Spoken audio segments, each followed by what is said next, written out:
ਤੋਂ ਜ਼ਿਆਦਾ ਪੁਲਿਸ ਮੁਲਾਜ਼ਮ ਮੌਕੇ ਤੇ ਉੱਥੇ ਮੌਜੂਦ ਰਹੇ। ਲੰਬੇ ਸਮੇਂ ਤੋਂ ਬਣੀਆਂ ਹੋਈਆਂ ਸਨ ਝੁੱਗੀਆਂ। ਸੈਕਟਰ 54 ਦੇ ਵਿਖੇ, ਚੰਡੀਗੜ੍ਹ ਦੇ ਸੈਕਟਰ 54 ਦੇ ਵਿਖੇ ਇਹ ਪੀਲਾ ਪੰਜਾ ਚਲਾਇਆ ਗਿਆ।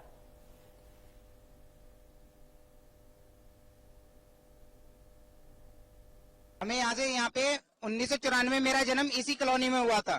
1992 में आग लगी थी। सबसे पहले मेरे घर पे मेरा भाई यहीं पे कॉलोनी में 6 महीने का जिंदा जल के मरा था। उसके बाद 1996 से हमें सबको वोटर कार्ड इशू हुए हैं, हमें राशन कार्ड भी दिए गए हैं। सब कुछ हमारे डॉक्यूमेंट यहीं पे तैयार करवाए थे। 2000 पिछले साल जब एमपी के इलेक्शन हुए थे, मनीष तिवारी जी आए थे हमारे यहाँ पे एमपी वोट मांगने। उन्होंने कहा था आप मेरे को वोट दो, मैं आपको इलेक्शन जीतते ही मैं आपको सबसे पहले आपकी कॉलोनी की सर्वे कराऊंगा और उसके बाद आपको मकान दूंगा। वोट लेने के बाद, जीतने के बाद उन्होंने हमारी कॉलोनी में आके आज तक नहीं देखा कि हम कैसे जी रहे हैं, कैसे क्या कर रहे हैं। प्रशासन ने हमें नोटिस क्या दिया था, सिर्फ हमें लाउड स्पीकर से बोल के गए थे, सब में अनाउंसमेंट करी थी। हमें एक रिटर्न में कोई भी नहीं मैसेज दिया गया था कि हम आपकी कॉलोनी इस तरीके को तोड़ेंगे। हमें रिटर्न में कोई भी मैसेज नहीं था सर। 4 दिन का मैसेज में हम कहाँ पे, हम गरीब बंदे, हम कहाँ से जुगाड़ करेंगे। अगर हम कहीं मकान लेने जाते हैं वो पहले एडवांस मांगते हैं। हम एडवांस दें, अपने बच्चों का खाने का करें, क्या करें। सर यहाँ पे आदर्श कॉलोनी है, इस कॉलोनी का नाम है और मैं बचपन से यहीं रही हूँ मैं, और हमारा बचपन यहीं बीता है सर, ठीक है। और यहाँ पे जब हम इतने सारे प्रूफ बनवाए हैं तो उनको सबको हक मिलना चाहिए कि नहीं मिलना चाहिए। अगर कॉलोनी तोड़ रहे हैं हमें कोई इशू नहीं है सर, हमें मकान मिलनी चाहिए, हम सबको मकान मिलनी चाहिए। हाँ 5-6 दिन पहले बताया गया था, गए थे, सबको बता के गए थे, नोटिस नहीं लगाए थे, बता के गए हैं। हाँ जी, सामान तो निकाल लिया गया है पर आधा निकाले हैं, आधा नहीं भी निकाले हैं लोग।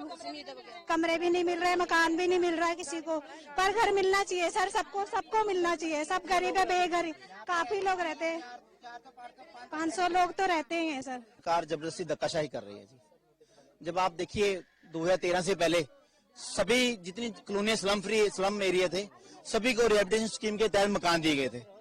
मैंने डी साहब से प्रार्थना की थी कि सर आप इनका सर्वे करा के मकान दीजिए, तो मगर आप देखिए अब केंद्र सरकार और गवर्नर साहब इतने कठोर मन के हो गए कि किसी को पूछा नहीं। हम अब कल 150 लोगों ने केस डाला था, उनके छोड़ दिए हैं। हम कहते जब तक उनका केस नहीं आता तो इनको भी तोड़ा गया, इनको भी जब तक नहीं तोड़ देते। जब 20-30 साल से लोग यहाँ रह रहे हैं, जिनके बच्चे यहाँ पले हैं, आज आप देखिए छोटे छोटे बच्चे हैं जिन्होंने सुबह से 3 दिन से पानी पीने नहीं पिया, कहाँ जाए वो। नहीं, मनीष तिवारी ने उन्होंने मेरी ड्यूटी ली, मैं तो डेली मैं यहाँ पे हूँ। कल भी मनीष तिवारी जी वहाँ पे गवर्नर साहब के पास गए हैं।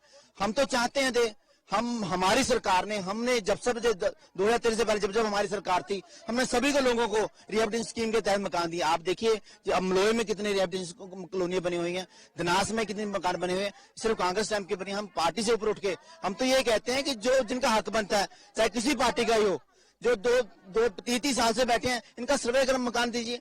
आप जब तक किसी ने कल लोगों ने केस डाला था, जब उनका रोक दिया है तो जब तक इनको भी रोक देते। देखिए ये प्रशासन की तरफ से ये डेमोलिशन ड्राइव, इनको आप पहले भी आदर्श कॉलोनी कह रहे हैं, नो फर्नीचर मार्केट के बैक साइड सेक्टर 54 है। तो प्रशासन की तरफ से ही ये ड्राइव है, जो ज्वाइंट ड्राइव चल रही है पुलिस के साथ।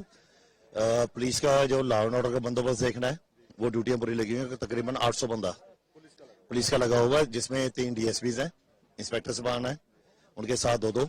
उसके अलावा जो जितनी भी आप फोक मशीन देख रहे हैं, जहाँ जैसे भी उसके साथ अलग टीम में 10-10 बंदे वो लगे हुए हैं, ताकि यहाँ पे अमन शांति रहे और कोई ऐसी बातचीत ना हो। जो प्रशासन का जो बताया जा रहा है 800 हटबैंड यहाँ पे थी, झुग्गियां जो है, जो प्रशासन की तरफ से ये ड्राइव चल रही है अभी, जो इलीगल है।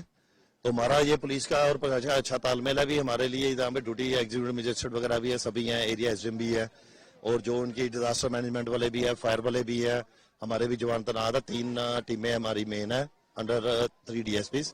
तो एरिया वेकेट करके ही ये ड्राइव शुरू होती है। इसमें प्रशासन की तरफ से डिजास्टर मैनेजमेंट वाले हैं, प्रशासन की टीम भी अपना चेक करती है।